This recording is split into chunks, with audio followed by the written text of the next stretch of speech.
अस्सलाम वालेकुम जनाब। वीडियो का आगाज़ उसी दुआ और उम्मीद के साथ कि आप तमाम लोग जहाँ कहीं हों बिल्कुल खैरियत से हों, अपने घर वालों के साथ, प्यारों के साथ खुशबाश अंदाज से अपनी ज़िंदगी को गुजार रहे हों।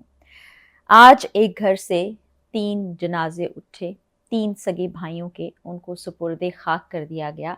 ये 3 वही नौजवान हैं जिनको कल तांदलियावाला पुलिस स्टेशन में पुलिस के सामने गोलियां मारी गईं और उनको मार दिया गया। आज जिस वक्त तदफीन भी की जा रही थी, सुपुर्दे खाक किया जा रहा था तीनों भाइयों को, उस वक्त भी पुलिस की भारी नफरी वहाँ पर मौजूद थी। पुलिस के आला एहलकार भी वहाँ पर मौजूद थे। एक गम का पहाड़ इस खानदान पर टूटा है। इलाके में सोग की फिजा है, लोगों में खौफ व हिरास मौजूद है कि थाना भी महफूज नहीं है, हम जाएं तो कहाँ जाएं। ये नौजवान तो इस दुनिया से भी चले गए, तदफीन भी हो गई, अपने खाले की हकीकी से जा मिले, लेकिन अपने पीछे बहुत से सवालिया निशान छोड़ गए हैं। ऐसी बहुत सी चीज़ें हैं जो शकूक व शुबहात में मुब्तला करती हैं। पुलिस कुछ कह रही है, FIR कुछ कह रही है, CCTV फुटेज कुछ कह रही है, बताया कुछ जा रहा है, एक तरह से गुमराह करने की कोशिश है। ये तीनों नौजवान, बल्कि इनका एक और आसिफ नामी कज़न भाई, वो भी इनके साथ मौजूद था थाने में। ये किस जुर्म में गए थे और ये 2 ख़ानदान इनकी आपस में दुश्मनी क्या था और पुलिस किस तरह से शकूक व शुबहात पैदा करी है, वो आज की वीडियो में आपको बताने जा रही हूँ। 2 फैमिलीज़ हैं वहाँ की बड़ी, एक सुखेरा और खरल।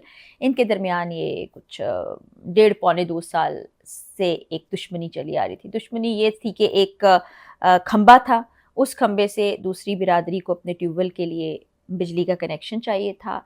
उस पर झगड़ा शुरू हुआ और मौके पर ही वहाँ पर बताया ये गया, वहाँ के लोगों से जो मैंने मालूमात हासिल की हैं, वहाँ हमारे नुमाइंदे हैं, जर्नलिस्ट भाई हैं, उन्होंने बताया कि 2 लोग मौके पर ही जाँ बाक हो गए थे, यानी उनको मार दिया गया था। उसके बाद फिर अक्टूबर में भी 2 और लोग चले गए थे। उसके बाद इसी इल्ज़ाम के अंदर ये 4 लोग गिरफ्तार थे और अब आप यहाँ पर पुलिस का किरदार देखिएगा। पहले तो इनकी गिरफ्तारी डाली ही नहीं गई। अमूमी तौर पर अक्सर देखा गया है कि पुलिस ये करती है कि पहले उनसे छानबीन करती है, इन्वेस्टिगेशन करती है, गिरफ्तारी नहीं डालती। फिर ऑफिशियली गिरफ्तारी कोई 5-6 दिन पहले डाली गई, जिसके बाद पता चल गया कि ये लोग यहाँ पर इस थाने में मौजूद है। अब जो मुकदमा FIR दर्ज कराई गई थी वो सिटी थाने में थी, लेकिन इनको रखा गया था सदर थाने के अंदर। हालांकि ये थाने दोनों मुल्हिक है आपस में और इनकी दीवार मिलती है, आप समझें कि एक ही जगह पर वो मौजूद है, लेकिन इनको रखा क्यों गया यहाँ पर, ये भी एक सवाल पैदा होता है। वो इसलिए कि सिक्योरिटी कंसर्न्स थे।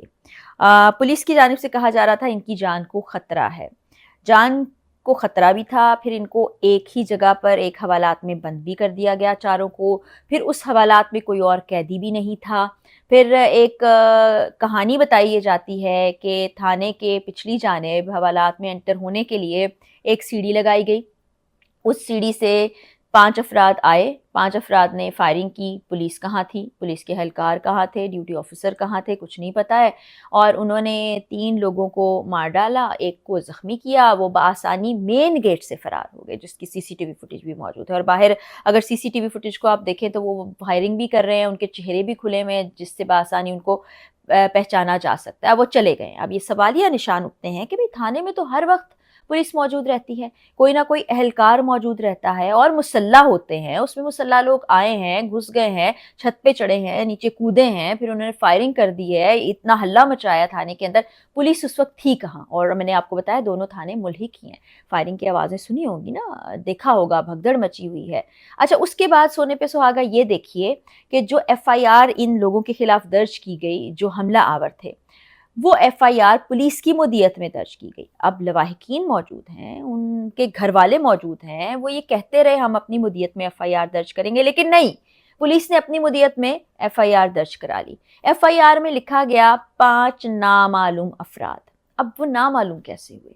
CCTV में उनके चेहरों को देखा जा सकता है। वो 5 अफराद नहीं हैं, 7 अफराद तो बासानी दिखाई दे रहे हैं, CCTV फुटेज हर जगह मौजूद है। तो ये क्यों किया गया? ये भी बहुत बड़ा सवालिया निशान एक सामने आता है।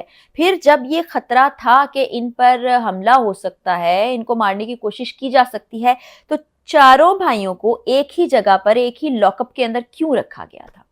یہ وہ تمام سوالات ہیں جو لوگوں کے ذہنوں میں شکوک و شبہات پیدا کر رہے ہیں، اور جو جرنلسٹ برادری وہاں کی ہے، جو اہل محلہ ہے، اہل علاقہ ہے، وہ کہہ رہے ہیں کہ ان کو مارنے میں پولیس کہیں نہ کہیں انوالو تھی، سہولت کاری کر رہی تھی، ورنہ یہ سب کچھ نہ ہوتا۔ اس کے بعد جی سی پی او صاحب کو اس پر ایکشن لینا تھا، آر پی او نے درخواست بھی دے دی، لوگوں کی گرفتاری کا سلسلہ شروع کیا، اب آئی جی صاحب تک بات پہنچی ہے، انہوں نے ہمیشہ کی طرح جیسے ایک کمیٹی قائم ہو جاتی ہے، وہ کمیٹی قائم کر دی گئی ہے۔ اب دیکھتے ہیں کمیٹی کی رپورٹ کیا آتی ہے، لیکن بھلے ہم یہ کہیں کہ یہ لوگ بھی قتل میں ملوث تھے یا ان پر دہشت گردی کی دفعات بھی شامل کی گئی تھی، لیکن قانون کا نظام یہ ہے کہ فیصلے عدالتوں میں ہوں، مقدمے چلیں، وہاں پر کوئی بھی ملزم ہے، مجرم ہے، قاتل ہے، مقتول ہے، جو بھی سزا ہے وہ وہاں سے ملے۔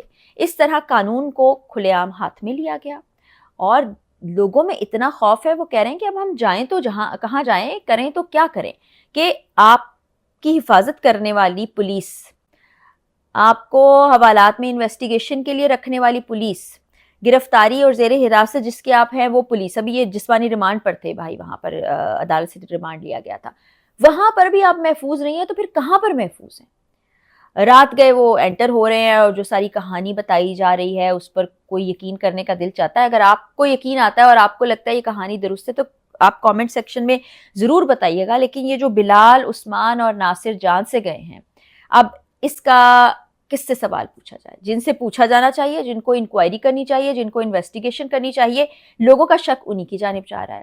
اور یہ پہلا ایسا کیس نہیں ہے جس میں اس طرح سے شک جا رہا ہے ان ذمہ داروں پر، اس سے پہلے بھی لوگوں کا ٹرسٹ ختم ہو چکا ہے۔ میں یہ نہیں کہتی کہ پورا محکمہ خراب ہے یا سارے ہی آفیسرز یا اہلکار ایسے ہیں، لیکن کہیں نہ کہیں یہ ہوتا ہے۔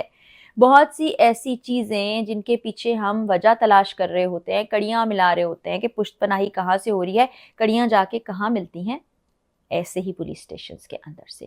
اب دیکھتے ہیں، آئی جی صاحب نے ایکشن بھی لیا ہے اور حکم بھی جاری کر دیا ہے، کمیٹی بھی بنا دی گئی ہے، لوگوں کی گرفتاریاں بھی عمل میں آ چکی ہیں، مزید لوگوں کو گرفتار بھی کیا جائے گا، شامل تفتیش بھی کیا جائے گا، لیکن دیکھیں کیا ہوتا ہے۔ اور دوسرا یہ جو دشمنیاں پال لیتے ہیں چھوٹی چھوٹی باتوں کے اوپر، لاہور میں بھی ہم دیکھتے ہیں سالہ سال سے دشمنی چلی آ رہی ہے، ایک گروپ دوسرے گروپ کو، دوسرا گروپ پہلے گروپ کو، وہ کہتے ہیں کہ اس خاندان کے افراد کو ہی ختم کر دیا جائے، صفائی ہستی سے ہی مٹا دیا جائے۔ تو خدا رہا یہ جو آپ دشمنیوں میں پڑ گئے ہیں، چھوٹی چھوٹی بات کو جو انا کے مسئلے بنا لیتے ہیں، جس پر آپ خاندان کے خاندان اجاڑ دیتے ہیں، جوان سال نوجوان اس دنیا سے چلے جاتے ہیں، کیا ملتا ہے آپ کو؟ کچھ ملے گا؟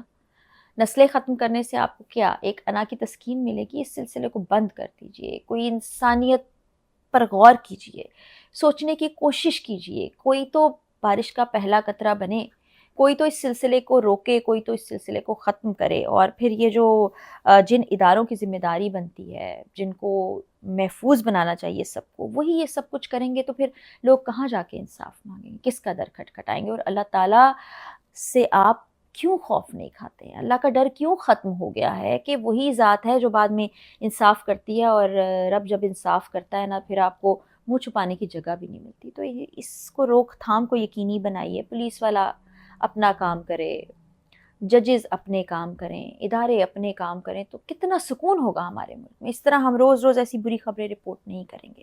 اب دیکھتے ہیں کہ آگے کیا ہوتا ہے۔ جو کمیٹی بنائی گئی ہے، جن لوگوں کو زیر حراست لیا گیا ہے، کیا چیزیں ان کی سامنے آتی ہیں، یہ کیس کیا رخ اختیار کرتا ہے، لیکن انتہائی افسوسناک واقعہ ہے، انتہائی افسوس کے ساتھ یہ میں رپورٹ کر رہی ہوں۔ مزید انفارمیشن مجھ تک پہنچتی ہے تو انشاءاللہ اپنے ذرائع سے معلومات حاصل کر کے آپ تک پہنچاؤں گی۔ انشاءاللہ اگلی ویڈیو میں ملاقات ہوتی ہے، اجازت دیجیے، اللہ حافظ۔